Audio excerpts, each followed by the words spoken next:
Привет, я тут новенькая, я к тебе подсяду. А, а ты, наверное, тоже слышала, да, что-то про скандал между Мин Хи Джин и Хайбом? Ну, раз ты тоже здесь. Уже все об этом слышали. Да? Блин, я, в общем, такую идею придумала спросить на картах Таро.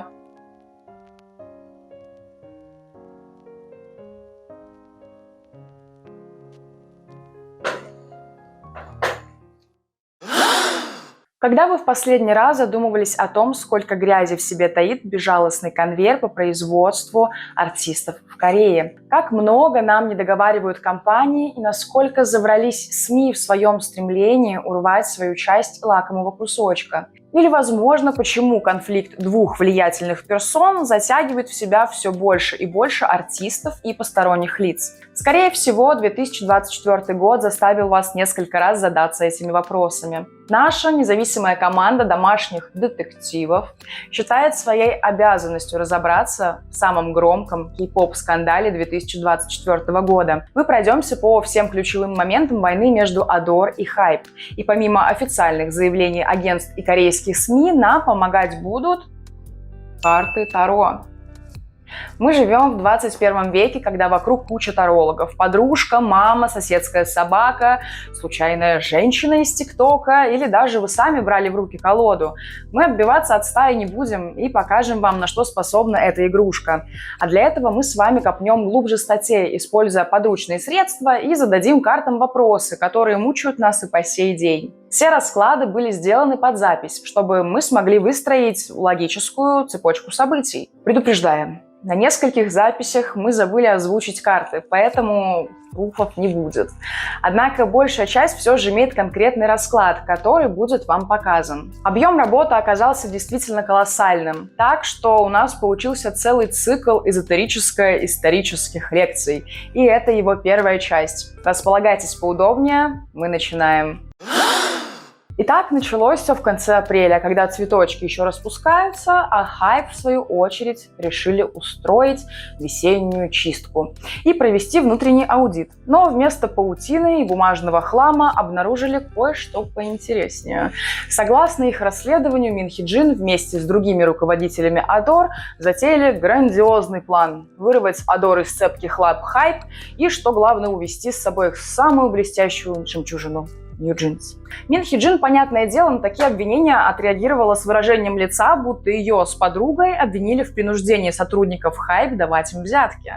На нескольких своих пресс-конференциях Мин Хи Джин опровергла это заявление, обвинив в ответ Хайп в несоблюдении предписанных договоренностей, а также в краже интеллектуальной собственности, то есть плагиате Нью Джинс. Короче, начался масштабный бой, в котором две стороны не только обмениваются публичными обвинениями в интернете, но и регулярно бегают в суд с кипами документов и адвокатами.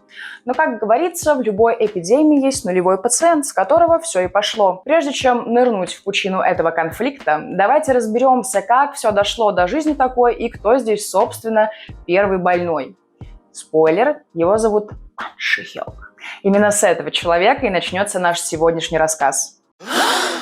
Бан Ши Хёк – южнокорейский композитор, продюсер и звукорежиссер, основатель конгломерата звукозаписывающих развлекательных компаний Hype Corporation, ранее Big Hit Entertainment. Бан Ши Хёк появился на свет 9 августа 1972 года в Сеуле в интеллигентной семье.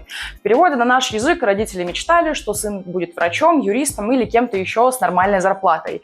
Но у Бана были свои планы. В средней школе Кёнги или Кёнхи, давайте назовем это языковыми изысками, и позже в Сеульском университете он, конечно, учился на отлично, но все больше мечтал о музыке. Родители, вздохнув и закатив глаза, все же поставили условия.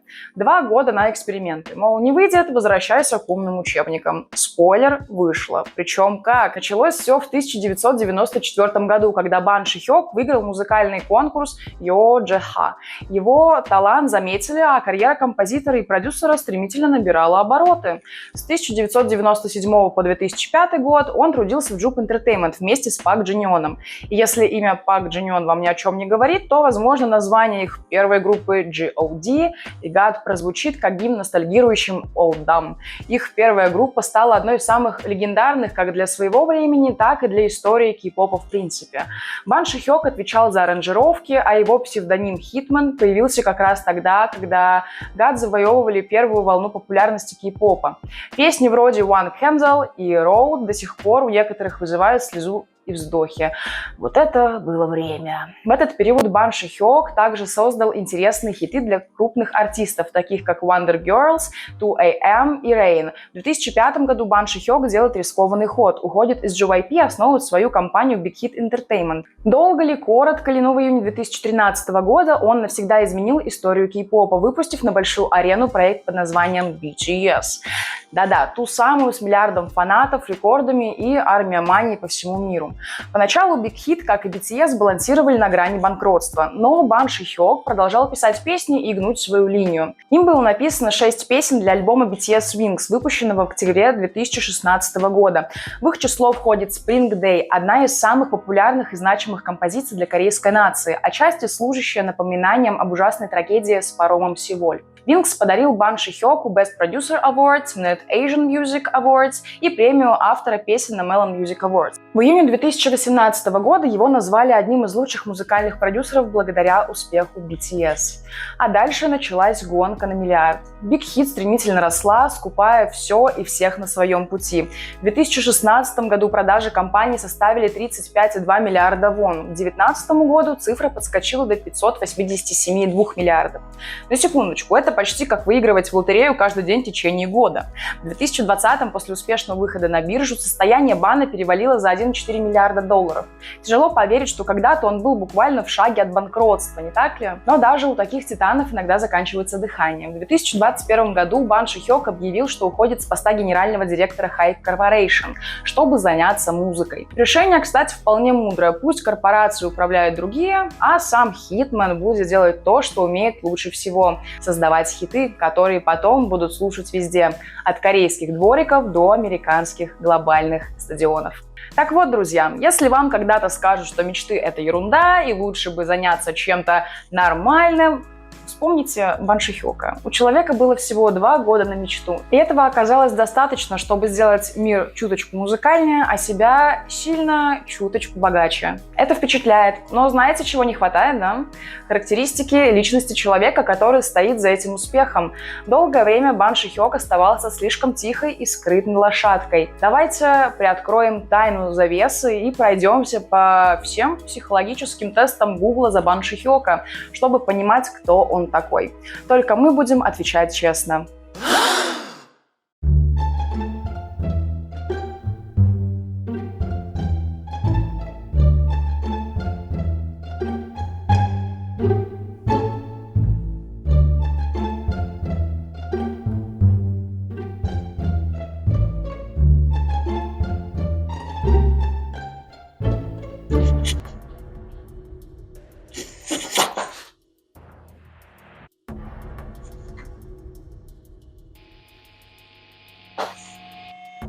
А зачем его факел? Ну, свечи это небезопасно, а мы все-таки в 21 веке живем, так, заместитель. У нас тут просто свет выстроен, но нам немножко мешает.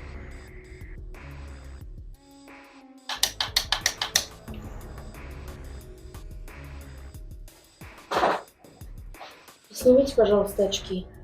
А как я будущее увижу? Вообще-то, ну, все великие люди носят такие очки. Я могу их оставить? Ну, мы же хотим правду все-таки услышать. Да? Спасибо. Бан Ши-хёк, приди. Бан Ши-хёк, приди. Бан Ши-хёк, приди. Зачем это сделала? Ну, блин, я поверила. Так, о чем я остановилась, господи? Угу. Какая личность у Бан Ши-хёка? Влюбленные, двойка мечей, сила, луна, 5 мечей и король жезлов. На дне у нас 4 мечей и 10 мечей. Мужчина такой хороший. Сейчас Бан Ши-хёк восседает на дне своего смрадного колодца. У него депрессия, слом личности и полный разлад, абсолютная апатия. Его существо как будто расколото сейчас на 1000 чертей. Если говорить про характеристику личности в целом, то он достаточно сильный, покровительствующий. Бан Ши-хёк – человек, готовый предложить свою руку. Конечно, не без выгоды, но при этом даже его протянутая рука, которая требует к себе чего-то взамен, все-таки может поднять человека туда, куда ему нужно. Он достаточно энергичный, активный, может быть немного извращенный или даже развращенный. Не похож на человека, который сидит хотя бы 10 минут на месте. В целом по жизни как будто всегда стремится завоевывать вершины. Ну, это в целом и понятно, потому что Big Hit превратился в хайп. И хайп сейчас превращается в другую корпорацию. Проблема в том, что иногда его активность, его желание обладать, владеть, оно бывает разрушительным. Победа, несмотря ни на что. У него есть цель и нет никаких ограничений. Если ему, условно говоря, надо превратить хайп в гигантскую корпорацию, он будет это делать, несмотря ни на что. Ему будет все равно. У него есть цель, значит, это будет претворено в жизнь. Какими способами? Без разницы. Бан Пи Ди достаточно манипулятивный, потому что он знает, чего он хочет, как и что, когда нужно сказать. Он предусмотрителен, всегда пытается быть на 10 шагов впереди своих конкурентов. Не то чтобы в нем нет оригинальности, но Бан Ши-хёк предпочитает протоптанные дорожки. То, как он строит свой бизнес, как он это делает, идет вперед, это все уже было когда-то придумано другими людьми. То есть он не новатор, гений бизнеса или чего-то подобного. По картам Бан Ши-хёк не пытается идти в новое, он всегда совершенствует что-то старое и пройденное когда-то. В целом у него это получается лучше, чем у остальных, в принципе. Харизматичный сам по себе, но при этом как человек он пытается быть сдержанным, насколько это может быть сдержанным. Бан Ши-хёк эмоционально пытается быть отстраненным от всех, не привлекать ни любовь, ни что в свою жизнь и держит всех людей вокруг себя на расстоянии. Можно сказать, что это его небольшое лицемерие. Возможно, оно присуще всем корейцам или всем людям его поста, когда в лицо улыбается, но в душе есть неприязнь. Да, сейчас я тебе улыбнусь, но послезавтра потоплю твою фирму. Я уже все расписал, ну просто извини, брат, такова жизнь. Довольно эмпатичный, легко считывает эмоции и потребности людей, легко считывает все ситуации, которые вроде бы мутные или непонятные. В общем, если коротко про это, то Бан Ши-хёк очень чувствителен. Он легко воспринимает, что вокруг него происходит и как. Нельзя сказать, что он какая-то сложная личность. Он достигаторская личность, он личность, у которой нет стоп-сигнала, у него нет стоп-крана. И это минус Бан Ши-хёка, потому что он видит перед собой только гигантские цели по жизни в целом. Ну, конечно, в нем есть какая-то извращенность, он любит чувство превосходства, любит чувство, когда все под ними. Он не то чтобы спокойный, он чрезмерно инициативный, он любит, когда на его инициативу отвечают согласием, чего бы она ни касалась в принципе. Поэтому отказывать Бан Ши-хёку – это худшее, что кто-либо мог сделать. Ой, я прямо не могу, такой мужчина. А можно...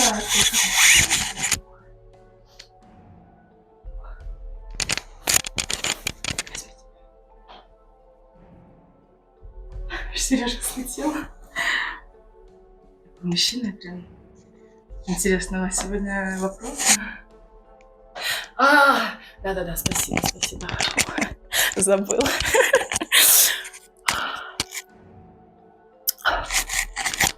Куда прицепить-то? Вот так вот на пальцах. Наверное, местечко. На грудь. Так, какой там дальше вопрос? Каким Бан Ши-хёка видят его сотрудники?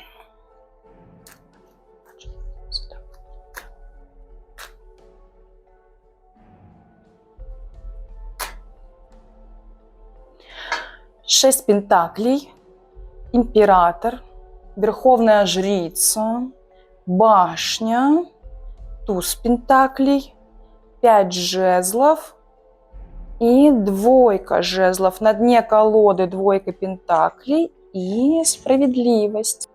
Ну, сотрудники видят его человеком, который искусно лавирует информацией, данными, ситуациями, которые к нему поступают. Он знает, как перевернуть в свою сторону карму. Он знает, как обмануть судьбу. Его видят цепким, строгим, очень железным человеком, своего рода апостол. Для сотрудников Банши Хёк это атлант, которого они не посмеют ни в коем случае перебить или сказать что-то против. Сотрудники знают, что у него есть тайные связи и покровители. Он сам становится тайным покровителем для многих людей. Он может разрушать чужие судьбы, так и возносить их наверх тоже. В целом он имеет связь со структурами, которые для обычного человека недоступны. Возможно, к слову, была речь про его связь с сектой. И вполне вероятно, что он мог бы быть религиозен или принадлежать к тайному сообществу. Влияние судьбы, разрушение. Они видят его человеком, который в один день сделает из тебя Бога, а в другой день опустит до уровня дождевого червя. Можно сказать, что они его боятся. Он не оставляет после себя ни конкурентов, ни выжженного места. Для своих сотрудников он как человек, который готов уничтожать до самого дна только для того, чтобы заполучить для себя все. В большей степени сотрудники видят Банши Хёка человеком, который строит бизнес на том, что он разрушает остальных людей. То есть он у кого-то что-то отбирает, своего рода ракетир. У него есть тайные, очень хорошие покровители, очень жесткие покровители, которых он иногда слушает, которые ему где-то иногда помогают, благодаря которым он способен тайно проворачивать те вещи, о которых другие даже не подозревают. Короче, он имеет очень плотные связи, и об этом сотрудники хорошо осведомлены. Так, какой следующий вопрос? Каким Банши Хёка видят его близкие люди?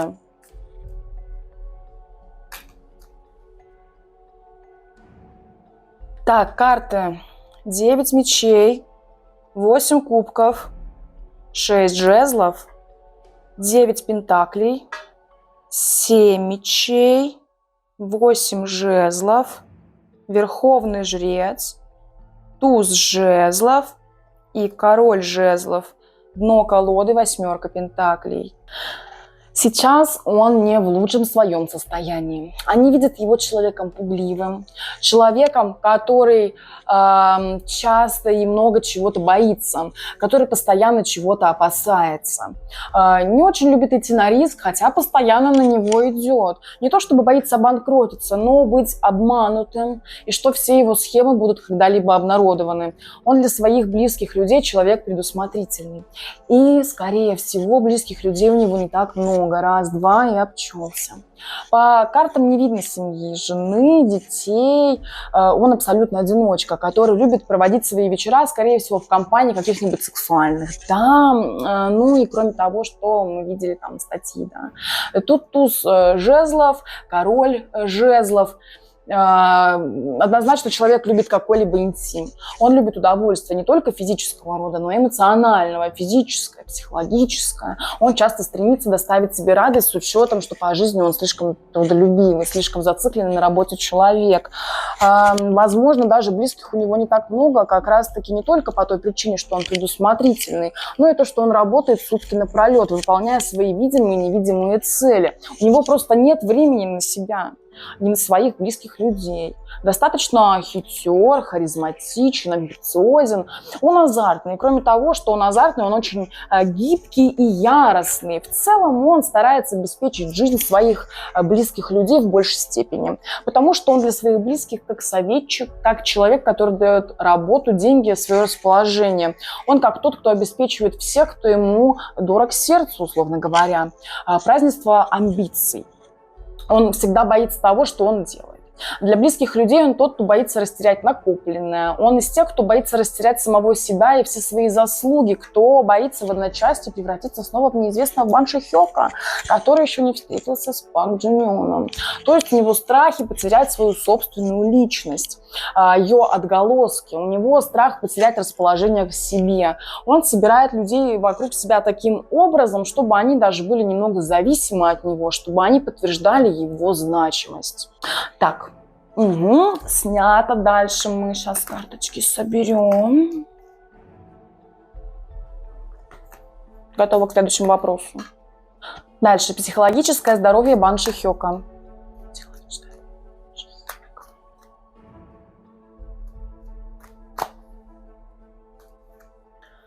7 кубков, солнце, паж мечей, королева мечей, звезда, королева кубков, дьявол. Остановимся. На дне колоды паж пентаклей и умеренность. Ну, что можно сказать? Он увяз в каких-то своих страхах. Он немного потерялся и в своей личности, в том, кто он, что он. У него разнится личность. Он иногда себя не понимает, у него межличностный конфликт с самим собой. Он не обращает внимания на то, что у него есть какие-либо психологические проблемы. Он старается их всегда отодвигать на задний план. Вообще сейчас не время, я не буду этим руководствоваться. Он позволяет себе выплескивать свое психологическое напряжение через грязь, через то, что запрещено обществом, через власть, которой он добился, но не добился кто-либо другой. Старается прорабатывать себя через то, что он может, и то, что он даже не может. К примеру, когда он потребляет что-то, для него это безнаказанно. Или когда он проводит сделки, которые другим могут только сниться. В такие моменты он чувствует себя здоровее, чем он мог бы быть. В чувствах полный раздрай. Он не знает, чего он чувствует, чего не чувствует. Чувства у него слишком напряженные. Если он отдается, то отдается по полной. Если не отдается, то не отдается никаким образом вообще. Порок пороком погоняется. Это все результат его действий, направленных против себя. Достаточно эгоцентричен, лицемерен. На самом деле агрессивный, злой, циничный, возможно, даже сухой, как человек. Он считает себя лучшим человеком на свете. Он один-единственный на планете Земля. Бан Шихёк, верхушка, самый творческий. Самый-самый-самый. Он считает, что он очень крутой. Здесь негативные аспекты работают в контексте того, что чрезмерно. Его любовь чрезмерна, его самооценка чрезмерна, он сам по себе весь чрезмерный. Он пытается сохранить умиротворенность, но он не сможет. У него это слабо получается. Он сам про себя считает, что он держит свою личность в тонусе, что его психологическое состояние уравненное. Но ему кажется. На деле он ходячий кошмар в контексте того, насколько он сух, зол и извращенен. Может быть, можно пиджак, пожалуйста? Вы убрали уже? Ладно, без пиджака. Что холодно стало? Ты поторопилась раздеться, конечно. Следующий вопрос. Каков Бан Шихёк в работе?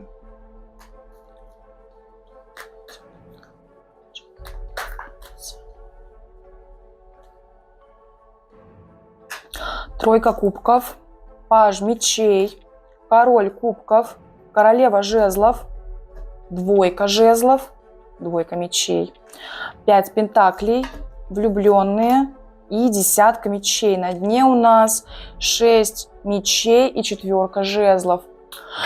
Он призывает всех к порядку, к действию, к работе. Предпочитает пробуждать в людях в момент работы очень много творческого потока. Когда он работает, он постоянно думает, постоянно воспроизводит, постоянно находится в мысленном потоке. Тут неожиданно вылезла Михи Джин, потому что такой вайб, что он до этого в работе очень часто был с ней и со своей командой.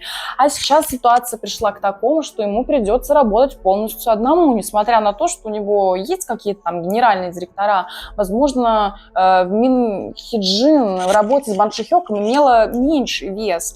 Но с учетом того, что произошло с Мин Хи Джин, сейчас он проявляет в работе себя упадочно. Ему сейчас тяжеловато работать. Неизвестно, почему карты рассказали про сейчас, потому что мы спрашивали в целом его характеристику как работодателя и работника. Но если говорить исключительно про характеристику, то он не поощряет метод пряника, он метод кнута. Он сдержан максимально, он редко когда хвалит, он творческий, но при этом у него застыла маска, как в мультике «Отец Кронка», где Кронк всегда ждал, когда отец покажет большой палец. Он редко когда одобряет, но внутри, конечно, проживая чувство по типу «молодец, это сделано, это хорошо, это правильно». В работе он постоянно куда-то движется, не топчется на чем-то одном. Бан Ши-хёк хорош в делегировании своих обязанностей. Он знает, кто что должен делать, и он знает, в чем его главная обязанность как работодателя и как человека, который сейчас чем-то занят. В контексте работы у него нет такого, когда нужно расписать план. Он пришел на студию, он может практически не думать. Много действует и по наитию. И как раз-таки Мин Хи Джин в их дуэте часто останавливала его, напоминала ему какие-то аспекты, которые он забывал. Помимо того, что он ситуативен, что он творческий, что он настоящий бизнесмен, его мозги работают настолько быстро, что он никогда не успевает обрабатывать свои мысли, что он спешит делать все в моменте. В моменте ему пришла идея собрать группу, он тут же нашел 5 человек, тут же создал группу, тут же написал песню, тут же все сделал, и готовый макет всего этого производства у него уже есть. То есть он никогда не делает передышки, у него все находится в действии. Он редко когда планирует, он делает здесь и сейчас, остальное он делегирует, и все остальное выполняют люди, которые работают на него. Он не требует отлагательств. Или в одном своем деле как будто ощущение, что Бан Ши-хёк, что у него жизненная координата встал, умер. Чуть-чуть время, деньги, и пока ты будешь думать, кто-то остальное возьмет и сделает. И Бан Ши-хёк тот, кто взял и сделал. Так, следующий вопрос, да. Нет, что там, не извините, мне прям поддувает. Можно мы уже перейдем к чему-нибудь там погорячее? Ой, лично. А что это мы выпали? Личная жизнь Бан Ши-хёка выпала? Или Чон Ченгук? Даже про Чон Ченгука ты поговорил. Подожди, не стражак. Щечки-то румяные, не из румян. Какой там был вопрос? This is not gonna be the last time. Личная жизнь Бан Ши-хёка. Ой, карточки. Умеренность, 7 мечей, паж мечей, туз кубков, верховная жрица, отшельник, рыцарь кубков и туз пентаклей. На дне колоды король мечей. Он одинокий одиночка. Предпочитает любовь покупать и держать в тайне. Никаких настоящих любовных историй нет.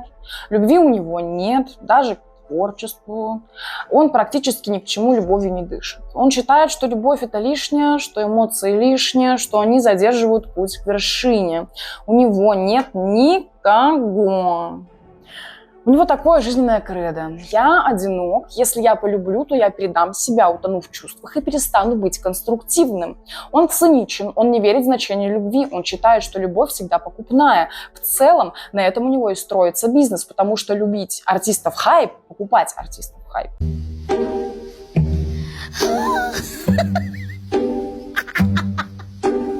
И он строит такую же систему во всех своих делах. Да. Пиджачок я очень рано сняла.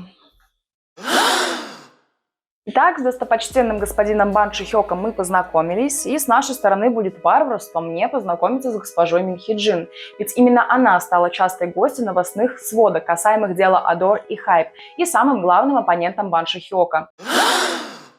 На сцену выходит Мин Хи Джин, южнокорейский дизайнер и художественный руководитель, которая прославилась своим необычным взглядом на индустрию развлечений, поменяв течение кей-попа в совершенно иное русло. 16 декабря 1979 года она появилась на свет в Южной Корее, училась в Минсеульском женском университете, где стала бакалавром в области визуального дизайна. В узких кругах Хи Джин известна под псевдонимом Мин Джин или же генеральный директор. В отличие от Пак Джин Йона, Бан Ши-хёка, Ли Сумана, Ян Хён Сок и других гениев кей-поп-индустрии, Хи Джин всегда двигалась в тени, тихо и практически незаметно, изредка мелькая в интервью касаемо альбомов, над которыми работала. Так, пожалуйста, давайте побыстрее. У меня там еще эфир сегодня в ТикТоке. У меня воск, отливочка. Как-нибудь побыстрее закончим. Мин Хи Джин, приди. Мин Хи Джин, приди. Мин Хи Джин. Я не договорила.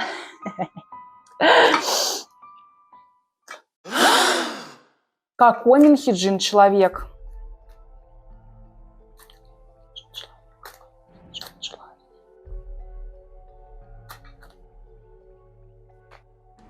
Рыцарь жезлов, 9 мечей, луна, паж пентаклей. Она очень энергичная, достаточно скрытная, она мало кому что говорит и все держит внутри себя.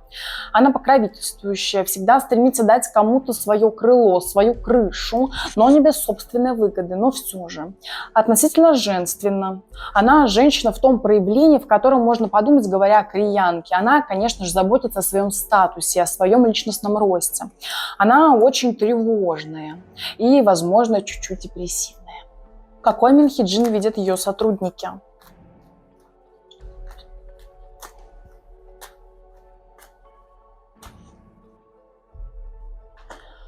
Четверка мечей, сила, 10 пентаклей, мир, 5 мечей. Они видят ее покровительствующим человеком, на которого можно положиться.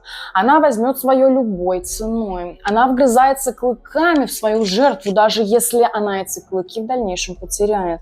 Ей главное оставить напоминание о своем существовании на человеке. Она так-то вывозит. Человек, с которым интересно общаться, с которым интересно что-то обговаривать. А для своих сотрудников Мин Хи Джин как какой-то монстр финансового отдела. Она всегда идет к своему благополучию, комфортному образу жизни. Ей важен комфорт во всем, что она делает, во всем, что ее окружает. Если что-то идет не по ее плану, она может стать очень воинственной. А так, в целом, она предпочитает договариваться и все делать мирно, при том, что она невероятно энергична, она очень последовательна. Она не любит перескакивать с дела на дело. Она любит, чтобы все было красиво, четко, по полочкам. Отчасти можно сказать, что она перфекционистка, очень много работает. Ну, к слову, конечно, люди так не говорят, но по картам она добрячка. Она много людям может прощать. Хотя, если что-то пойдет не так, она, конечно же, скажет, на этом наши пути расходятся. Она может, конечно, вылить на голову помойную яму, но при этом, если нужна какая-то помощь, она непременно ее даст. При этом они видят ее очень сильно рефлексирующей, внутренне упокоенной, она внутренне не свободна, у нее душа в заперти. Какой Мин Хи Джин видят ее близкие люди?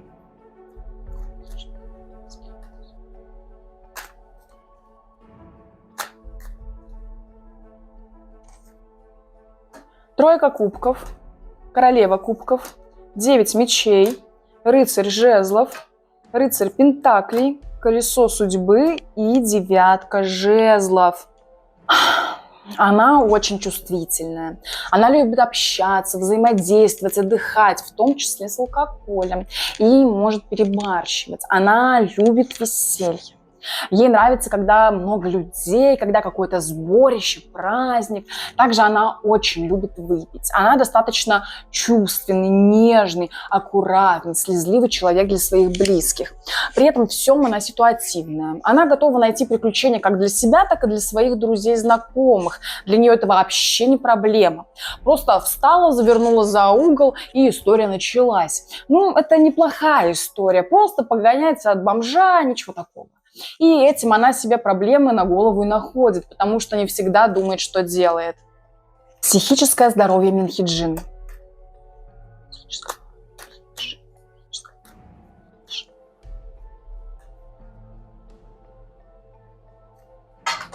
Королева пентаклей, королева кубков и влюбленные. Она вполне в своем уме, она сдержана, она пытается держать свои эмоции внутри себя. Как мы уже поняли, она дает им волю только когда она в черте близких людей. Не то чтобы она истерична, но она умеет манипулировать. Она умеет лавировать своими состояниями спокойствия и какой-то взбалмошности. Она умеет себя осаждать, где ей надо, и зажигать себя там, где надо. Хотя, если честно, ее первая пресс-конференция не дает такого впечатления. Она там была в отчаянии, она в своем уме. Возможно, она творческая психопатка. Мин Хи Джин в работе.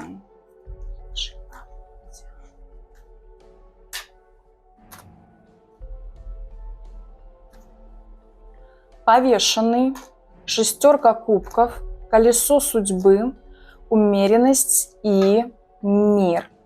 Ну, она, во-первых, человек опытный. Она знает, что и как использовать. Она никогда не ограничивает свой разум. Ее голова всегда открыта к чему-то новому. Она творческая, харизматичная. Она не чурается никакими методами. Она знает, что хорошая работа никогда не зацикливается на одном. Поэтому она готова из раза в раз разбиваться в лепешку, только бы сделать что-то качественное. У нее очень гигантский творческий потенциал, причем он приходит к ней ситуативно. Ощущение, что она самой природой дарована своим талантом. Это не только усердная работа, но это еще и талант, с которым она была рождена. То есть она как человек невероятно умная, невероятно осознанная, талантливая, харизматичная, искусная сама по себе. Но да, в работе, конечно, она опирается на педофилию, на детский контент для взрослых. Это ясно по 6 кубков. То есть да, несмотря на ее талант, она отказывает очень хорошую услугу педофилии. До этого мы тоже раскладывали. Была история о том, как она даже знает всех этих педофилов лично, и в какой-то мере она делает этот контент для них. То есть она нашла свою золотую жилу.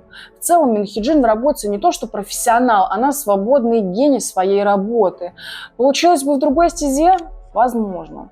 Тут даже повешенный выпал, и это еще раз говорит о том, что у нее взгляд не замыленный, она не делает как все, она делает по-особенному. Несмотря на то, что образы она может брать устоявшиеся, именно способы взаимодействия с аудиторией, с публикой, с альбомами, со всем этим у нее много оригинальности. Она смотрит так, как никто не будет смотреть на ситуацию. Личная жизнь Мин Хи Джин.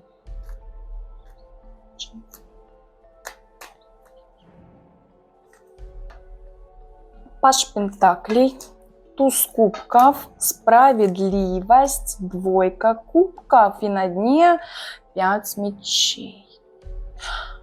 На данный момент она заводит ничего не значащие романы. Мужчины могут проявлять к ней интерес, но она не отвечает взаимностью. Максимум курортный или служебный роман, который не продлится несколько месяцев. То, что у нее сейчас есть, скоро закончится. От отношений Мин Хи Джин получает только проблемы и боль, так что она решила для себя временно закрыть эту лавочку, пока ее душевное равновесие приходит в порядок. Свою карьеру она начала в 2002 году в качестве графического дизайнера в SM Entertainment, связав себя узами тесного сотрудничества с Ли Суманом вплоть до 2018 года. Она доказала, что для роста нет предела. Если вы хоть немного погружены в культуру корейского попа, то вы знаете, что это агентство является одной из самых известных южнокорейских развлекательных компаний, входящих тогда в большую тройку еще до роста популярности HYBE на уровне JYP и YG. Благодаря высоким амбициям, целеустремленности и своим профессиональным навыкам Мин Хи Джин доросла до креативного директора и стала работать с такими группами, как Girl Generation, SHINee, EXO, FX и Red Velvet. Даже я, будучи не увлеченной в кей-поп, что-то дослышала об EXO в то время, а мои подружки покупали портфели с AliExpress с детскими мальчишками в школьной форме. Свежий взгляд на дизайн и трепетное отношение к деталям дали свои плоды, и артисты, получив уникальный имидж, обрели еще большую популярность. Таким образом, Хи Джин открыла миру новый взгляд на индустрию развлечений и погрузила кей-поп в свой настоящий золотой век. Долгое время именно она была законодателем индустрии среди направлений медиадизайна и продвижения артистов. Она внесла свою лепту практически везде, начиная со стиля лолиты и юношеских образов до методов продвижения артистов в медиасфере. Трендовыми стали яркие скини, школьная форма, все то, что фанаты видели в клипах своих любимых групп, к созданию которых приложила руку Мин Хи Джин. Далее со слов самой Мин Хи Джин. Мне кажется, что гроул – символ молодости. Школьная форма – это особая одежда, которую можно носить только в определенный момент жизни. Я подумала, что всем понравится, если артисты будут хорошо танцевать в школьной форме. Однако до сих пор не утихают дискуссии о работах Мин Хи Джин и ее нездоровой сексуализации детей и детства.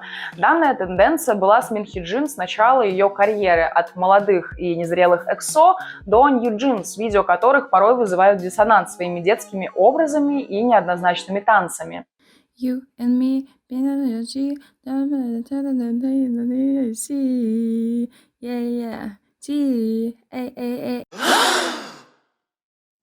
Мы как-то смотрели, что она хорошо продает, она в этом хороша, она может много чего делать хорошо, но сексуальность контент для Мин Хи Джин — это то, что идет из ее нутра, она разбирается в нем лучше всего. Осуждает, не осуждает, она знает, что он продается, она знает, что есть люди, которые у нее его просят, и она его с удовольствием делает, не опираясь на какие-то моральные подспорья. Ее успехи в визуальном брендинге знаменитостей были отмечены в 2016 году, когда она стала лауреатом в номинации «Лучший арт-директор» на премии Mnet Asian Music Awards, известная нам как «Мама». Одновременно с ней в этом же году свою награду забрал и Бан Ши-хёк, став дважды лучшим продюсером. Мы говорили об этом выше. Работая в SM Entertainment, она начала планировать концепцию Girls' Generation, которая считается стандартом для женских групп. Через Shiny была представлена концепция концептуальности. Через проект EXO по реализации символа и мировоззрения была представлена сложная стратегия брендинга артистов. К 2018 году творческое выгорание взяло свое. Мин Хи Джин покинула SM Entertainment, заявив, что больше не может выполнять свои идеи на полную. Ли Суман — человек, который фактически дал ей дорогу, по-прежнему поддерживать с ней дружеские отношения. Учитель Ли говорил: даже если ты только начинающий менеджер, слушай ее, она знает, что делает. Разве это не захватывающе, когда кто-то тебя подталкивает? Так вспоминала Мин. Почему Мин Хи Джин ушла из SM Entertainment?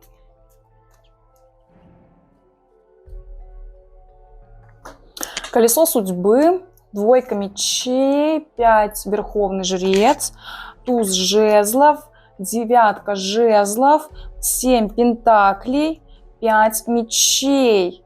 На дне, значит, 7 кубков и король мечей. Ли Суман закрывал ей какие-то возможности для реализации.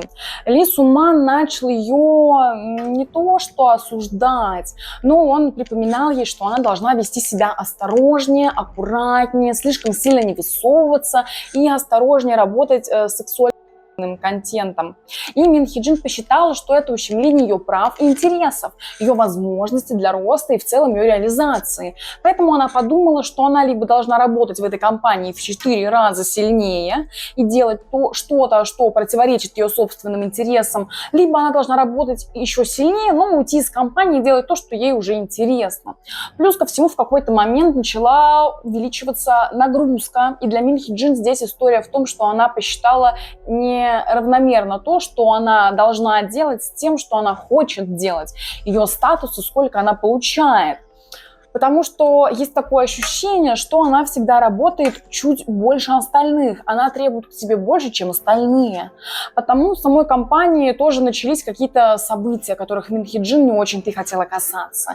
Менялось правительство, менялось начальство, слишком много новых людей пришло в моменте. Отношения Ли Сумана и Мин Хи Джин.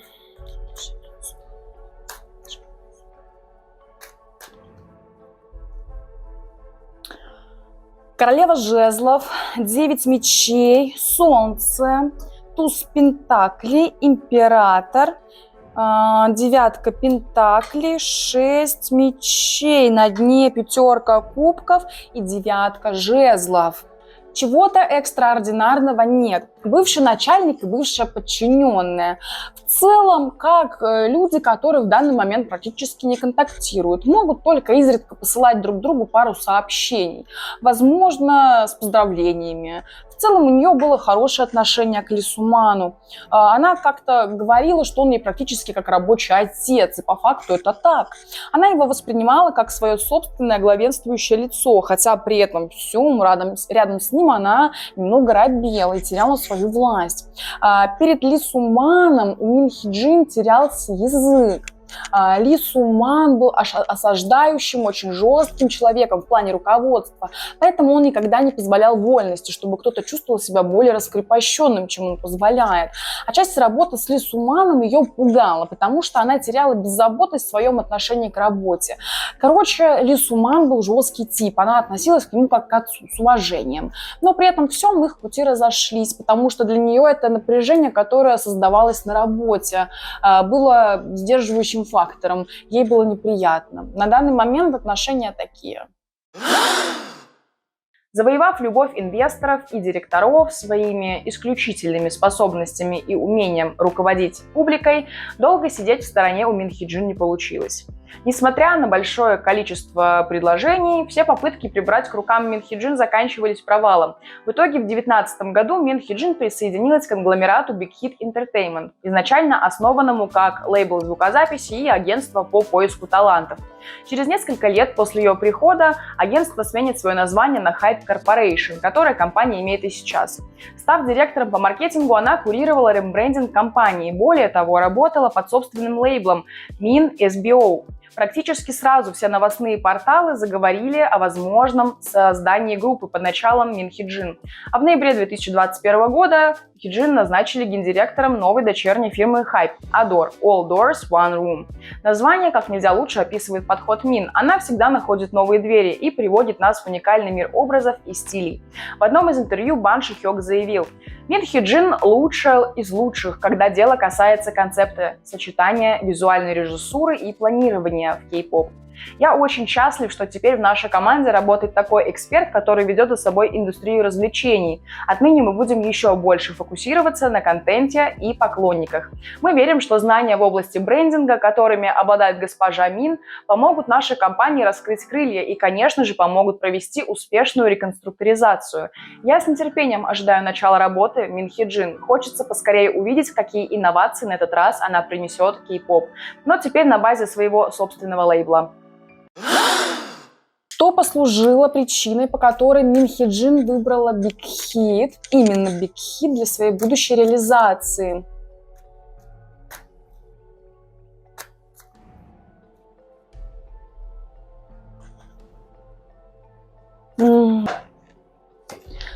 Десятка жезлов, солнце, сила, девятка пентаклей, башня. Башня, кстати, нам как раз-таки говорит про свободу и про то, как эту свободу у нее забрали. Пятерка жезлов, рыцарь кубков и 9 кубков. Ну, все, в общем, обещания, все ее заслуги остались на словах. И на дне двойка кубков и рыцарь мечей. Ну, конфликты у нее с начальством остались по тем же самым причинам. Ей много обещали, ей очень много обещали. Ей обещали именно то, чего она так сильно хотела, самостоятельность, что она больше не будет ни от кого зависеть, что она будет делать то, что она хочет, и столько, сколько она хочет. И для нее это было решающим фактором в выборе компании, где она дальше будет производить контент. Ее не сдерживали, ей позволяли проявлять эгоцентризм, ей позволяли восхвалять свои собственные труды, собственные заслуги, ей позволяли быть тем, кем она хочет быть. Власть, роскошь, зарплатные ожидания. Ей никто ничего не диктовал, сколько и чего она будет делать. Единственное, что она должна была делать, много работать. И в целом-то, о чем думала Мин Хи Джин, уходя из SM, это то, что она либо будет много работать и делать то, что ей не нравится, либо она будет делать много и работает над тем, что ей нравится. Соответственно, она выбрала наилучшую для себя компанию. Более того, в какой-то момент при выборе компании ее подстегивало соперничество. Как будто Мин Хи Джин предлагали чье-то место, где она должна была даже схлестнуться, показать свои качества, кого-то подавить, а ей почему-то было сильно интересно в контексте Big Hit кого-то поставить на место, кому-то проявить всю себя. Возможно, это также причина, почему она может сейчас проигрывать, потому что за свободу, за которую она боролась, приходя в Big Hit, снова начали отбирать. И это послужило основным конфликтом для нее, потому что история просто стала такой же, как и при SM. То есть ничего нового и позитивного, ну и сотрудничество. Ей предложили интересное сотрудничество, где она работает не под кем-то, а с кем-то. В чем основная ценность Мин Хи Джин в качестве сотрудника?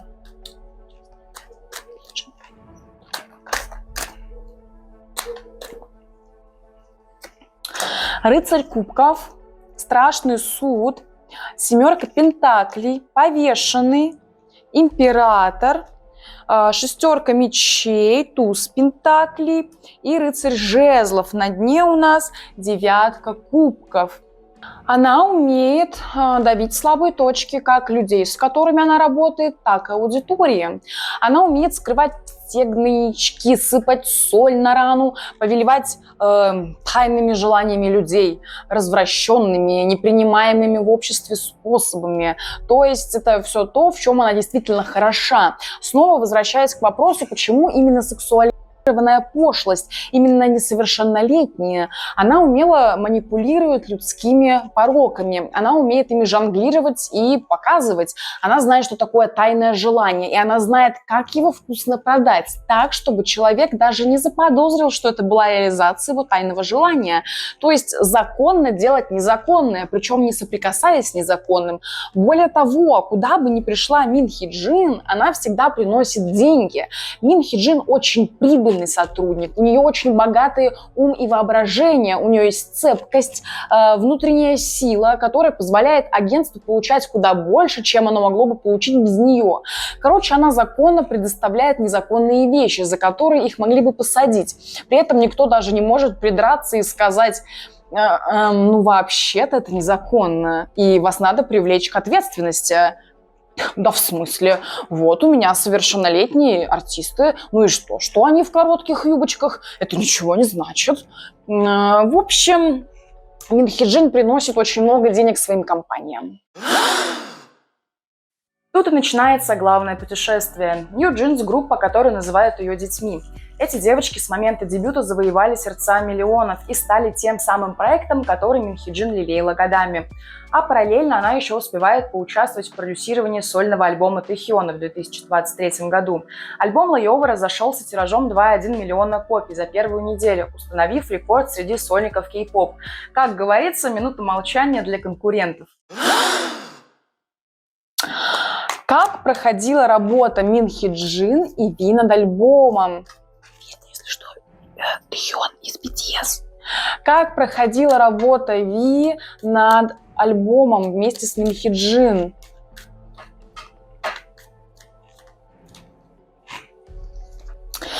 Двойка пентаклей, 10 жезлов, король мечей, 7 мечей, королева жезлов, 5 кубков, паж жезлов, а на дне король пентаклей.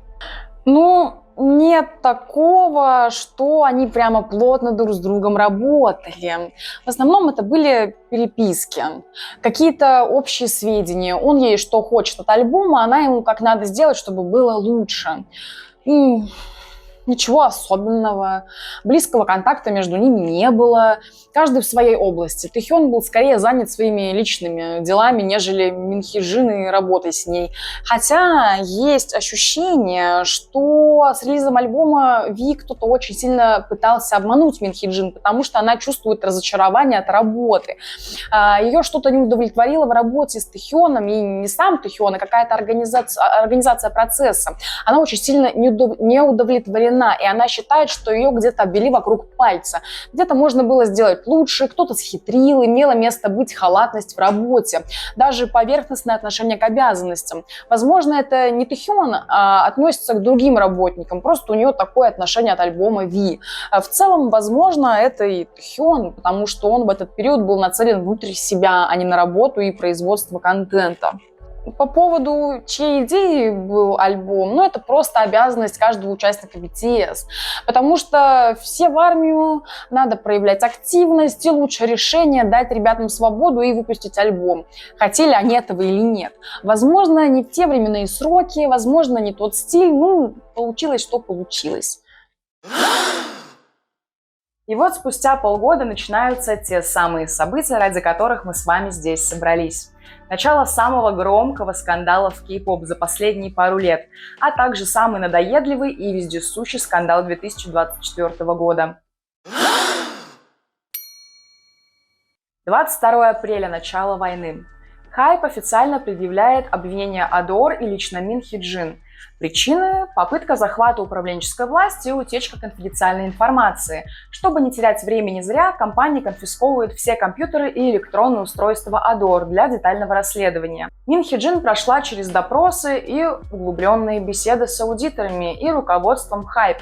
Целью этих бесед было выяснение всех деталей возможных нарушений и ролей, которые руководители Адор могли сыграть в текущем конфликте. Мин Хи Джин, разумеется, молчать не собирается. В ответ она запускает собственную контратаку, предъявляя компании встречные обвинения. Она обвинила компанию во лжи и краже ее личной интеллектуальной собственности.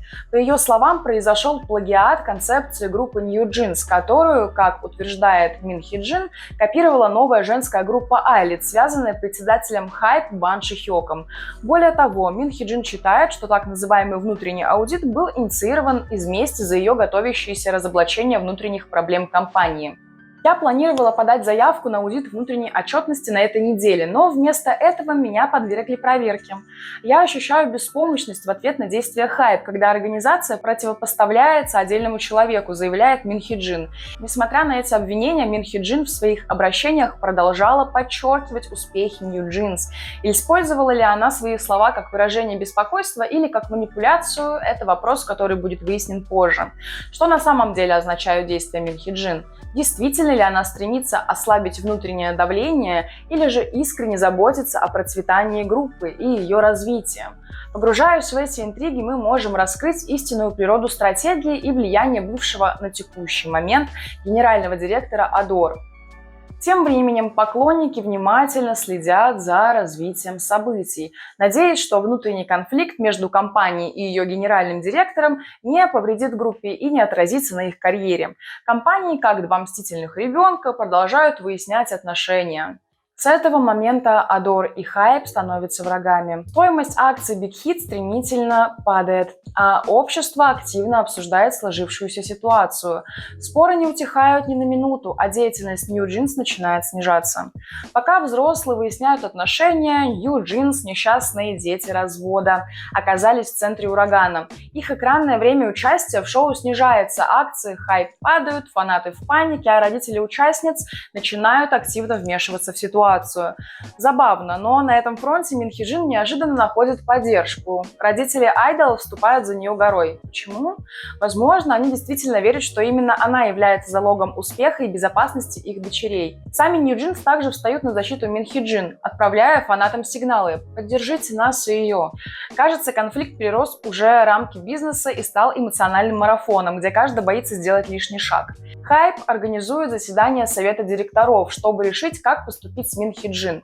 Однако она отклоняет решение о проведении совета, имея лишь 18% акций Адор, в то время как Hype владеет 80%. Компания не может просто так выгнать Мин Хи Джин по решению совета директоров. В результате дело Мин Хи Джин передается в суд. Этот конфликт поднимает важный вопрос. Не является ли Hype токсичным гигантом, который выжимает малые компании досуха?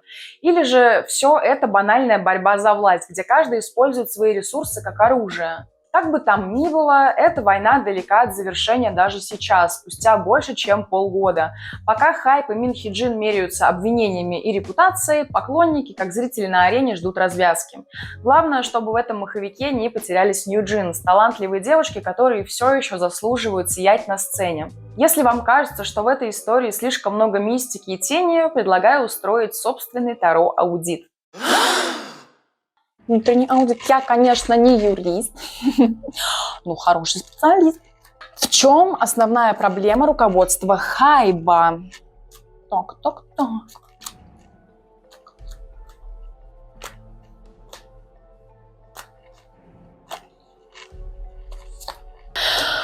Двойка пентаклей, 10 жезлов, королева жезлов, король мечей, 7 мечей, 5 кубков и паж жезлов на дне, король пентаклей.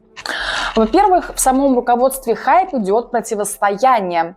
В самом руководстве есть противоборствующие стороны. Кто-то постоянно находится в каком-то конфликте, кто-то пытается решить внутренние вопросы. Соответственно, в самом руководстве сейчас не гладко, с учетом того, что они не могут найти должного соглашения друг с другом. Для начала главенство Бан Ши-хёка и много вещей, которые делает Бан Ши-хёк, оспариваются. Несмотря на то, что он достаточно жесткий, в руководстве все равно имеются люди, которые недовольны решениями Бан Ши-хёка и которые в большей степени что-то поменяли. Дальше из проблем. Бан Ши-хёк иногда тянет в компанию достаточно смутных людей. Людей из его прошлого, его знакомые. Люди, которым он пригрел место. Вместе с тем, сейчас одной из тем разногласий руководства хайп является история с Мин Хи Джин, очевидно. Кто-то считает, что Бан Ши-хёк не прав, кто-то наоборот говорит, что да, нужно топить ее дальше. И в целом у них много межличностных дискуссий. Стоило ли иметь дело с Мин Хи Джин или отпустить ее с Богом и забыть как страшный сон, чтобы было спокойно. Возможно, авторитет самого Бан Ши-хёка пошатнулся. Его решения сейчас очень сильно обсуждаются, подлежат сомнениям, правильно ли он делает. В принципе, сам Бан Ши-хёк не сильно уверен. Однако вместе с тем появляется новый персонаж во всей системе. Какой-то мужчина, который, в отличие от Бан Ши-хёка, больше набирает позиции, больше последователей, к нему больше доверия. Уже говорят, что он знает, а Бан Ши-хёк не очень осознает, что делает. Просто новый лидер, которому они больше доверяют, который более основательный и последовательный. Причина, по которой хайп сейчас активно меняет свою политику.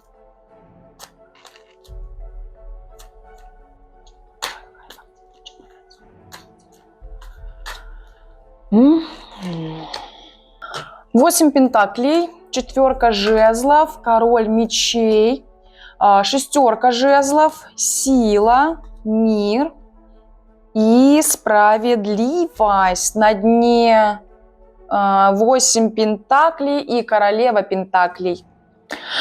Старые схемы больше не работают. Основная история в том, что если они хотят развиваться дальше, если они хотят действовать по закону и подстраиваться под него, продолжать действовать так, как они раньше действовали, и оставаться законопослушными гражданами, то им придется несколько шлифовать свою тактику. Они подстраиваются под современный мир, как будто у них были изжитые себя проявления. То, как они действуют, как они представляли себя, это оказалось не к месту. Что-то уже старое, может быть, раньше получалось, но сейчас получается с трудом. Сейчас они активно пытаются идти в ногу со временем. Хотят быть повелителями, новаторами, хотят быть защищенными сейчас и в будущем тоже. Что хайп активно пытается скрыть? Что хайп активно пытается скрыть?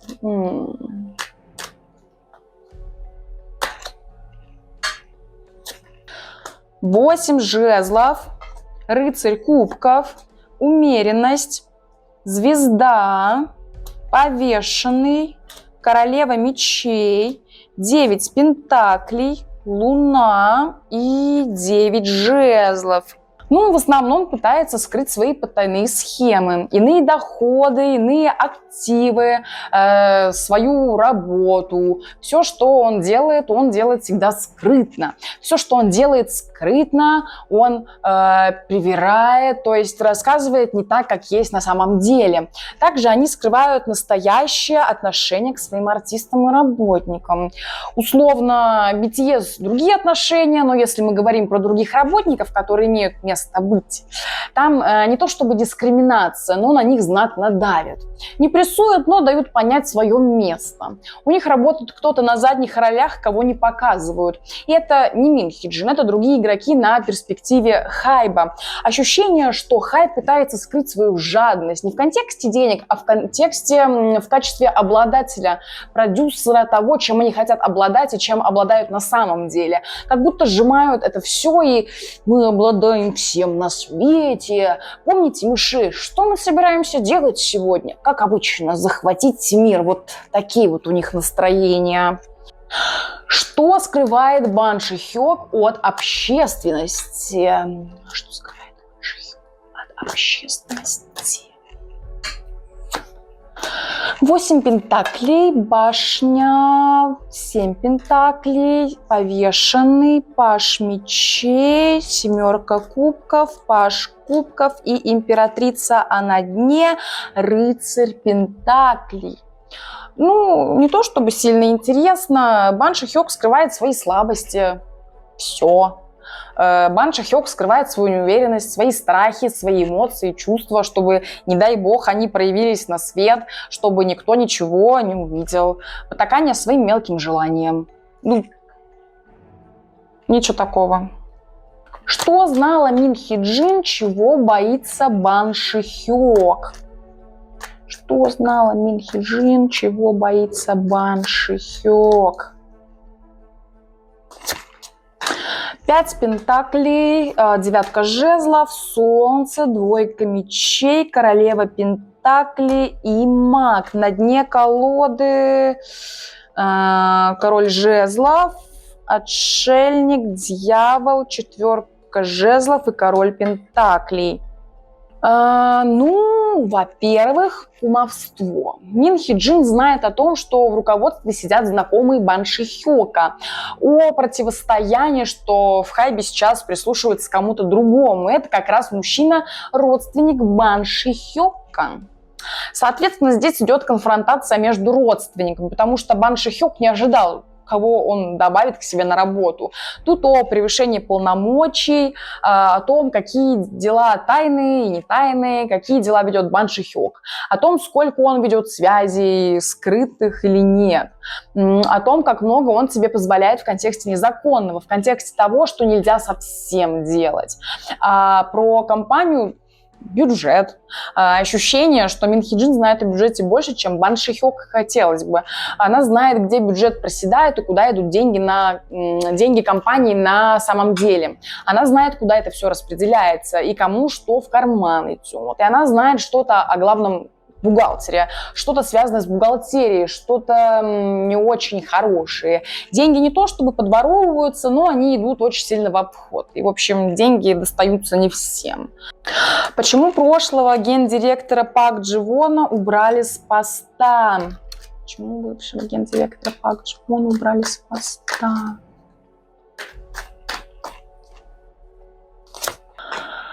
Семерка пентаклей, маг, 6 жезлов, 3 кубков, туз мечей, паж жезлов, верховная жрица, императрица, сила и королева пентаклей, а на дне королева жезлов.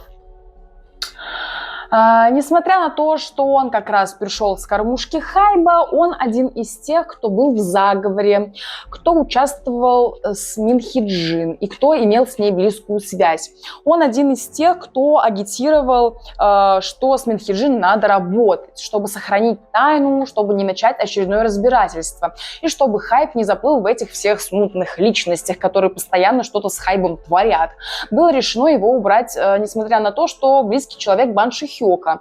Это не король пентаклей, не тот, кто тоже имеет какие-то виды на хайп, однако он один из участников. И, возможно, у него были связи с Мин Хи Джин. И кроме Мин Хи Джин есть еще какая-то женщина, которая также имеет вес в хайп и которая также работает против хайба. Она не противница, но у нее точно иной взгляд на происходящее. И она пытается тот взгляд активно показать. Человек связался не с тем, с кем надо, и оказалось, что его сил не так много, чтобы скрывать и не показываться на виду. Из-за того, что кто-то возомнил себя идеальным тайным агентом, Пак Джи Вон и убрали с поста гендиректора. Новости о том, что Пак Джи Вон Кума является близким человеком, мы смотрели уже давненько. 2 года проработал в сфере интертеймента и неожиданно его убирают. Связь Бан Ши Хёка и Пак Джи Вона. 10 пентаклей, 5 пентаклей, 3 пентаклей, страшный суд, 2 пентаклей, справедливость и солнце. А на дне король пентаклей. Ну да, родственники.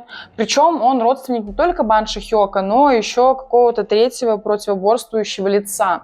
Мы видим, что здесь идут родственные связи, кумовство, давнее знакомство, какая дружба. И, в общем-то, его привлекли к должности не просто так. То есть не человек с улицы. Бан Шихёк знал, кому давал дело.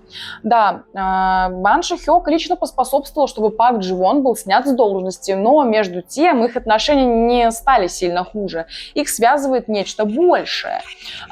Большее, чем просто пост гендиректора и Бан Шихёка как акционера и создателя. Есть ощущение, что Бан Шихёк все еще остается на стороне Пак Джи-вона. Они оба все еще придерживаются друг друга. Просто у них разногласия по поводу работы, как надо работать.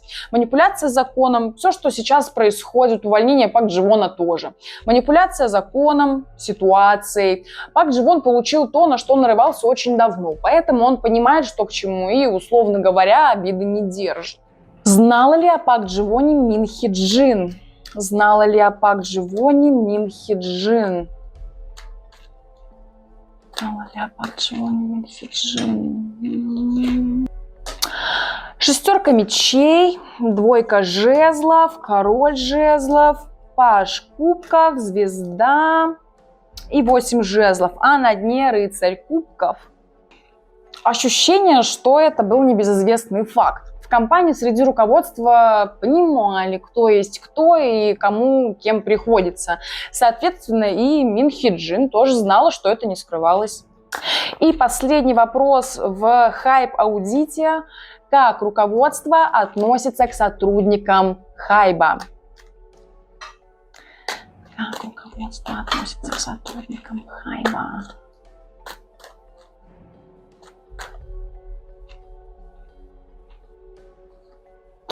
Смерть, четверка кубков, тройка кубков, колесо судьбы и десятка мечей. На дне двойка пентаклей. Ну что сказать? Люди погибают на работе. Зависит от отдела к отделу. Отношение ситуативное, но в большей степени сотрудников хайба пинают, чтобы они много работали.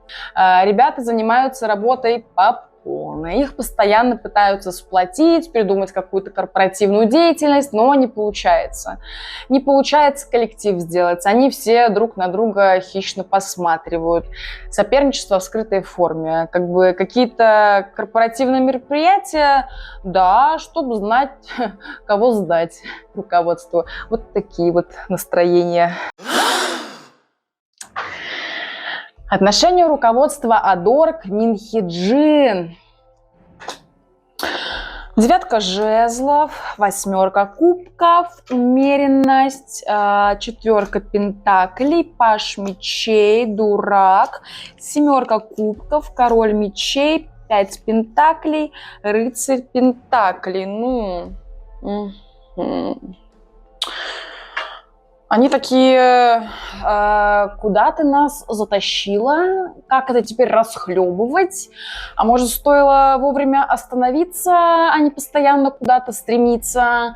А может, тебе стоило подумать о нас, позаботиться о нашем благополучии, наших деньгах, о том, что мы можем потерять в этом всем? Они такие типа... Зай, действуй сама, мы в этом тебе больше не помощники, надо было вести себя аккуратнее. Ну, в общем-то, они не очень довольны тем, что получилось. В чем основная проблема руководства Адор? В чем основная проблема руководства Адор?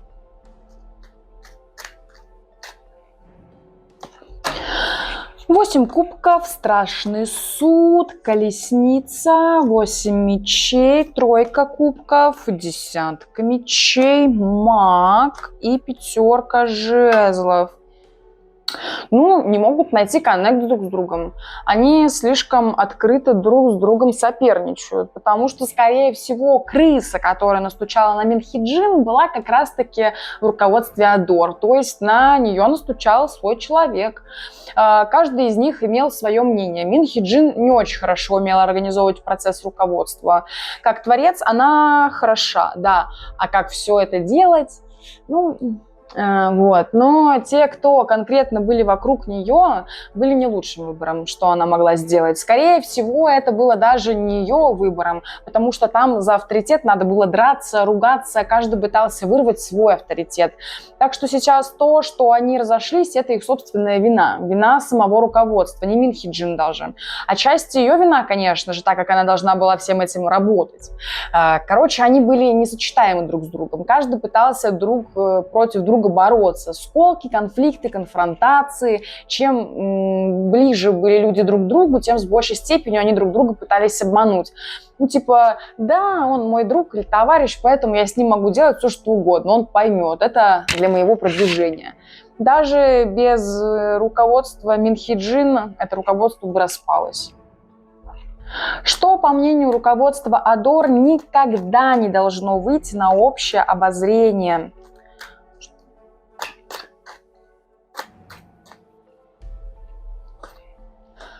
Паж Пентаклей, рыцарь Пентаклей, королева Пентаклей. Ну, денежные махинации тоже там были.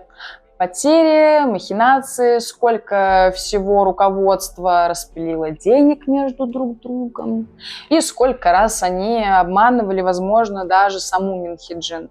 Руководство Адор имело связи с тем пентаклевым человеком из Хайба. Этот человек более цепкий, чем Бан Шихёк в плане руководства. И, скорее всего, он знал, что делать. То, как этот человек их сначала настраивал, а потом просто разбомбил. Как он сначала затирал про то, чего они стоят, а потом всех обыграл. Похоже, у него был компромат на каждого, кто там работает. И этим он их и размазал. Как руководство Адор относится к сотрудникам Адор? Как руководство относится к сотрудникам Адор? 5 жезлов, маг, королева пентаклей, туз пентаклей, 6 кубков и колесница. Ну, хорошо, умеренно. Не слишком хорошо, не слишком плохо. Все у средних значений в этой компании. И зарплаты, и отношения, и похвала, и злость. Ну, такая среднестатистическая компания. Там была хорошая система лояльности, условно говоря, KPI или что-то такое. Потому что туз пентаклей, колесница, 6 кубков, но это было в прошлом. Сейчас поменялась компания Адор много, как раз в связи с распуском руководства и уходом Мин Хи Джин. По 5 жезлов, магу, королеве Пентаклей можно сказать про систему KPI как раз-таки, когда сотрудники имеют рейтинг. Премии были, обычное отношение, но это было в прошлом, потому что сейчас все уже реорганизовали. По поводу того, как нынешнее руководство Адор относится к сотрудникам Адор. Пока что так же, как и к сотрудникам Хайба. Идентично. Скорее всего, они сейчас выстраивают систему, как там будет идти работа. Условия стали хуже, неприятнее. Сотрудники чувствуют себя в замкнутом круге. Зная то, что происходит сейчас в декабре, вопрос такой. Под звездочку, но давайте спросим, как Адор будет лучше? С Мин Хи Джин или без нее? 6 жезлов, 6 кубков и туз жезлов. Если она вернется, работа будет идти хорошо. Она в компании хороший стратег. Она знает, как пользоваться ресурсами, знает, как их распределять и как работать, несмотря на то, что у нее не сложилось с коллективом. Но это в прошлом. Адор вернется к обычной работе, и они снова будут бежать вперед, как и до этого. Но тут на дне король жезлов Бан Шихёк. Вероятность того, что он это допустит, практически равна нулю.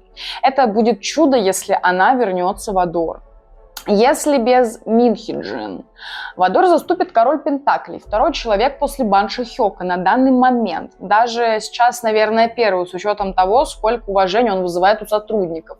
И в целом ощущение, что Адор не продолжит работу. Очень много людей потеряют работу, Адор потеряет статус, станет более подконтрольной Хайбу компанией. Сильно затянутся пояса, в общем. Я не вижу ничего творческого здесь для компании, никакой ощутимой победы. С учетом того, что король Пентаклей жесткий, Бан Шихёк тоже жесткий, но он отдает работу королю всю, которую он не может заниматься, которую не может выполнять. И король предлагает новшества. Тот же самый Хайб 2.0. Каков же этот директор Адор на данный момент генеральный?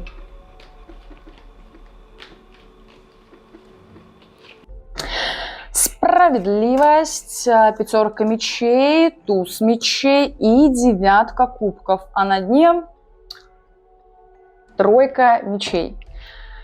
Проблемы в самой компании продолжаются. Стабильность рушится, взаимосвязь отделов не находит точек соприкосновения. Нынешний директор не может ничего поделать с нынешней обстановкой. Он слишком груб, дерзок и тяжел в плане руководства. А он обустраивает все по своему удобству, что не отвечает требованиям даже базового трудового законодательства. Ближайшее будущее Адор. Ближайшее будущее Адор. Туз пентаклей, четверка мечей, дьявол и луна. А на дне башни, 5 кубков. Спутанность, застой и распил. Компания не то чтобы будет отодвинута в дальний ящик, просто поиски всех недоброжелателей продолжатся. Я вижу концентрацию упорства и надменности. Кто-то переворачивает все дном кверху, наказывая будто и самого себя, и компанию. Выводы, неутешительные. Адор придется сломаться, чтобы начать функционировать заново хоть как-то. Тот самый день, когда в корпоративной королевской битве уже вовсю кипели страсти, K-Media Dispatch выкатывает сенсацию. Говорят, она втихаря искала способ купить акции Hype и Adore. Да представьте себе, креативная мама New Jeans, играющая финансового волка Soul Street.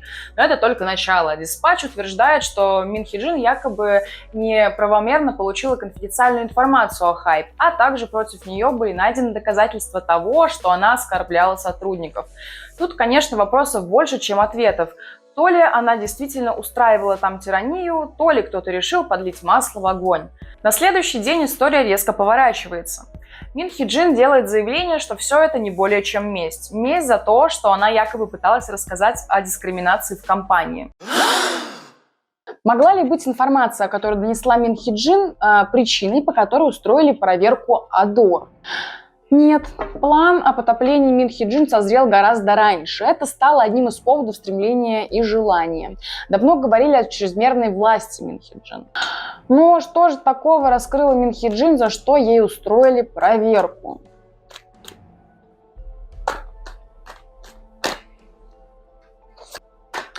Восемь мечей, 5 пентаклей, двойка жезлов, рыцарь жезлов, королева кубков, король кубков, верховный жрец и сила. Кумовство.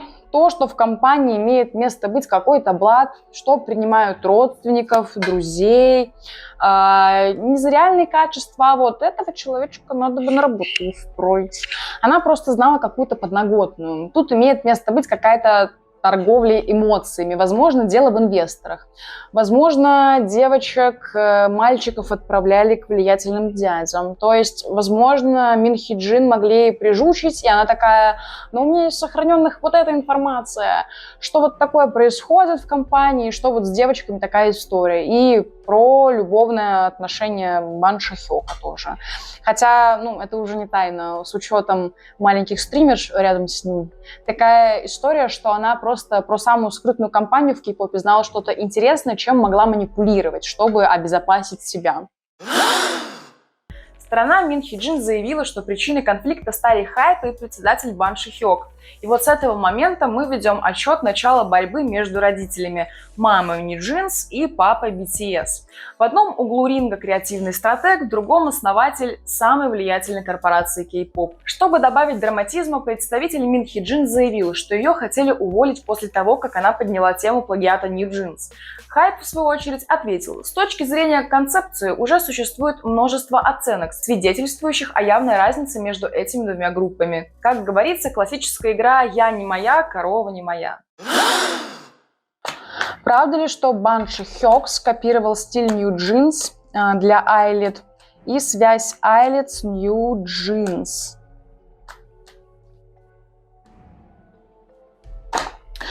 Пятерка мечей, паж кубков, королева кубков, 8 мечей, 6 жезлов, десятка пентаклей, а на дне 9 пентаклей и 8 жезлов.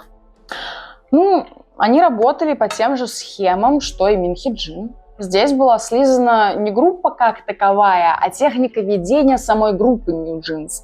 Они сотворили по образу и подобию. Не группа, не девочки, а именно ведение самого проекта. Это все пытались сделать на фоне New Jeans. Али должны были затмить New Jeans. Где-то перекрывались пути и для Минхи-Джин. Все должно было случиться так, чтобы New Jeans стали трамплином для Али. В целом какого-то именно копирования не было, просто группа, которая была создана, чтобы усмирить и обуздать Минхи-Джин. Вот, типа, мы без тебя можем. И смотри, как мы это можем без тебя. Ты обалдеешь. Ей предлагали работу над Айлет, но ей не понравились условия, которые предлагали.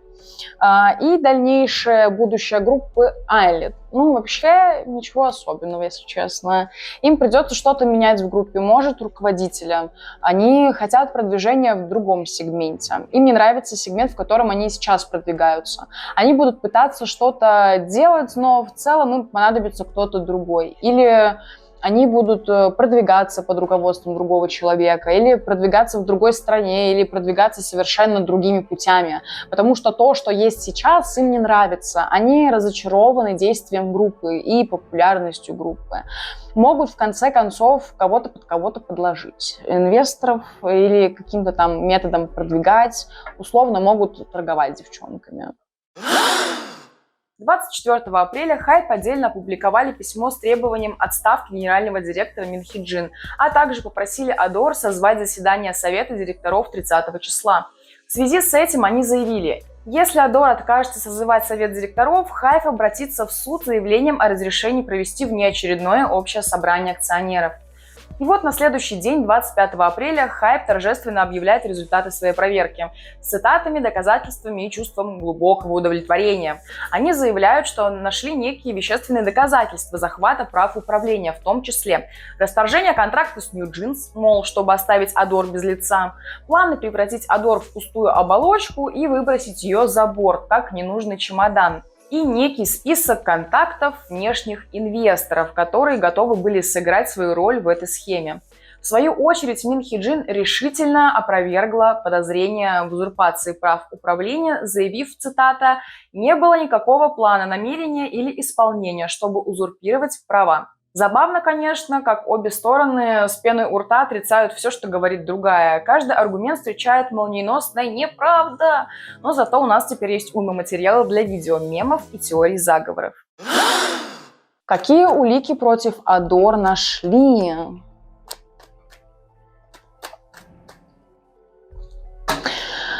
Шестерка жезлов, двойка жезлов, колесница, король пентаклей, звезда, колесо судьбы, туз жезлов и верховный жрец, а на дне влюбленные тройка мечей. Иронично. Ну, возможно, какой-то сговор. Кто-то где-то подслушал, кто-то сделал свои выводы, кто-то нашептал. Ну, такой вайб доноса. Вайб, что кто-то услышал, что ему не надо, и рассказал. И это послужило спусковым крючком. Не то чтобы какие-то были масштабные улики, скорее начали давить на популярность, на медийность. Единственное, подслушали разговор. Какой-то мужик это сделал, потому что хотел себе путь вперед пробить. Но у него это не получилось. Он недоволен процессом, потому что ситуация в какой-то момент обрела совершенно неожиданные обороты. Случилось совершенно не так, как кто-либо мог предполагать. Особо улик там не было найдено. Что было подслушано третьим лицом, что ее начали сливать? Ее слова о том, что она собирается уйти с Хайба. Она снова собиралась уходить. О том, в каком составе она решила уйти, что она решила девчонок с собой забрать, ну, в общем, обойти Хайп. Что она решила в какой-то момент, возможно, даже попробовать конкурировать, показать, что она тоже на что-то способна. Ее разговор о том, на что она способна, что она хотела вот быть свободной. Были ли реальные основания для увольнения Минхи-Джин, или ее просто хотят слить? Вылез лета. Десятка мечей. Башня. Тройка пентаклей, император, 5 кубков, паж жезлов, а на дне тройка жезлов и 7 пентаклей. Она хотела много власти. Реальных оснований не было. Она никому не давала пробиваться к своему детищу. Это всех вокруг бесило. Она начала требовать свои права. Это очень сильно не понравилось руководству. Поэтому они такие, ее надо потихоньку сливать. Конечно, было приятно с ней иметь дело, но сейчас она пробирается туда, куда не нужно. Не в свое дело носик сует девочка. Поэтому решили, что работу с ней пора заканчивать. Она в действительности хотела отделить Адор от Хайба. Возможно, не такими способами, как говорят об этом в СМИ, более щадящими, но ей в любом случае не позволили. Хотя в целом Адор — это полностью ее детище, если так посмотреть. Вот говорят, что Бан Шихёк очень много сделала для Нью Джинс, но Мин Хи Джин сделала гораздо больше, потому что она их продвигала. Бан Шихёк, кроме финансирования, это обязанность как руководителей. Знали ли Нью Джинс о плане Мин Хи Джин? Такая ситуация, как будто им, вообще было пофиг. Они такие, делай, что считаешь нужным и важным. Если ты считаешь, что это выгорит, окей, мы за тобой, мами.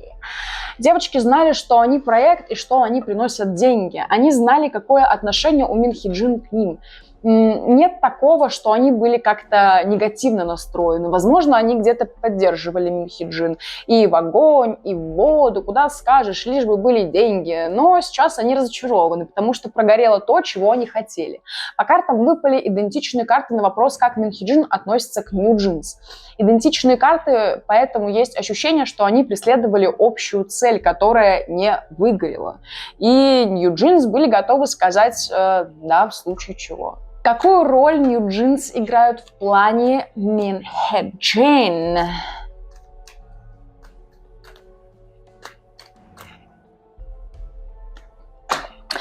Королева пентаклей, король мечей, башня, что-то я разошлась. Тройка пентаклей, семерка жезлов и король жезлов. А на дне туз кубков, королева жезлов и туз пентаклей. В плане, никакой. Эмоционально Нью Джинс вместе с Мин Хи Джин. Физически какими-то делами девочки не помогали.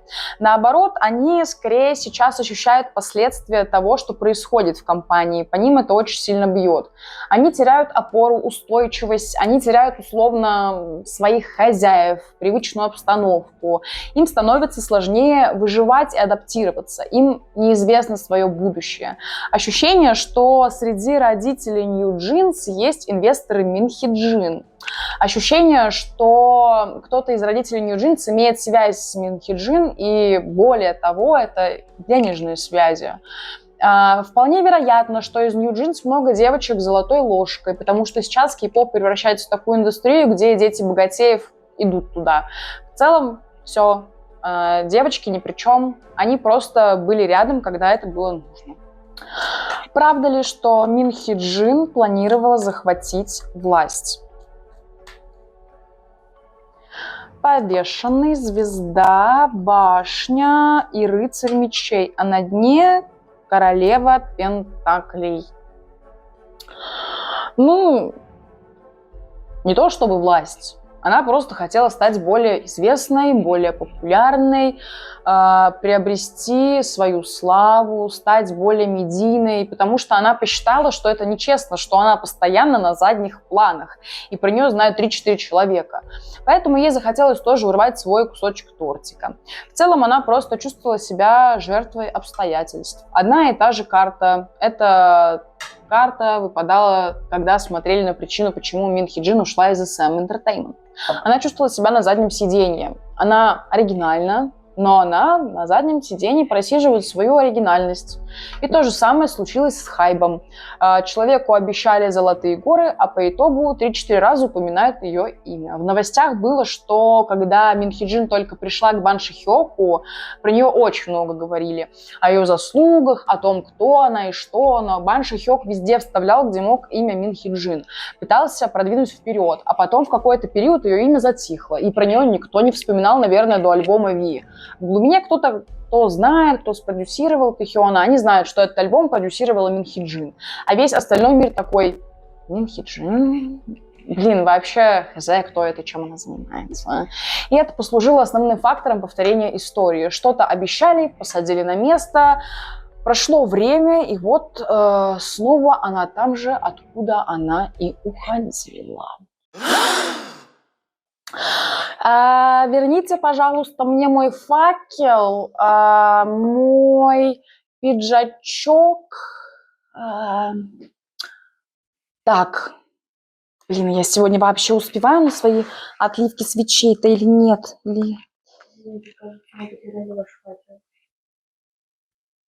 А как я буду свечи жечь для отливки воска? Я не понимаю вообще, что за контора. Вообще, какой кошмар.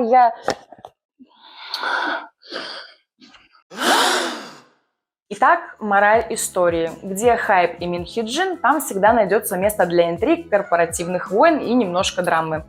Кто прав, кто виноват, а кто вообще сказал, что здесь есть только две стороны? Ой, что-то я вас задержала. Отметьте в своих тетрадях момент, на котором мы закончили. В следующем видео продолжим с него. Спасибо, что провели это время с нами. Делитесь в комментариях вашим мнением касательно разобранной ситуации. А если у вас остались или даже появились новые вопросы, их вы можете тоже оставить в сетке комментариев. Возможно, именно ваш вопрос будет рассмотрен в следующем видео. Ставьте лайки, делитесь с друзьями, делайте мемы, обсуждайте это видео с коллегами на перерыве. Любая обратная связь – похвала для нас, которая говорит о том, что мы не зря потратили несколько месяцев на попытки докопаться до правды. С вас 1 лайк и 1 комментарий, и мы выкладываем вторую часть.